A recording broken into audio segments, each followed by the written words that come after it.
অনেকেই বিএনপি এবং আওয়ামী লীগকে এক পাল্লায় পরিমাপ করে। আমি মনে করি এটা অনেক বড় অবিচার।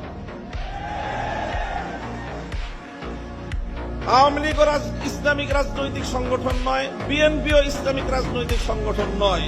তবে এই দুটির মধ্যে ঐতিহাসিক অনেক ব্যবধান রয়েছে।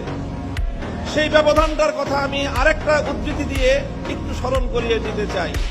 দুটি ধারা প্রতিষ্ঠিত হয়েছে, সংঘাত চলেছে, লড়াই চলেছে।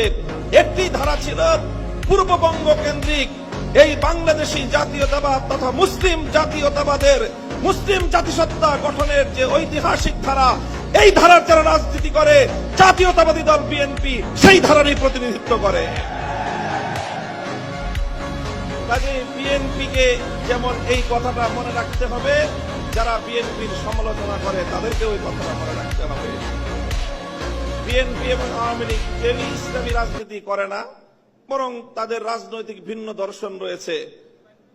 ঠিক যেমনি ভাবে আবু জাহাল আর আবু তালেব কেউই কিন্তু ইসলামের পথের অনুসারী ছিলেন না, কিন্তু কেউ যদি আবু তালেব আর আবু জাহেলকে এক পাল্লায় মাপে, তার চেয়ে বড় জালিম আর কেউ হতে পারে না।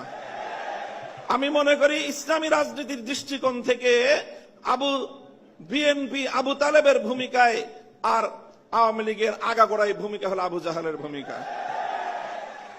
কাজেই এই জন্য বিএনপিকে কথা মনে রাখতে হবে, বিএনপির আগামী নেতৃত্বকে কথা মনে রাখতে হবে।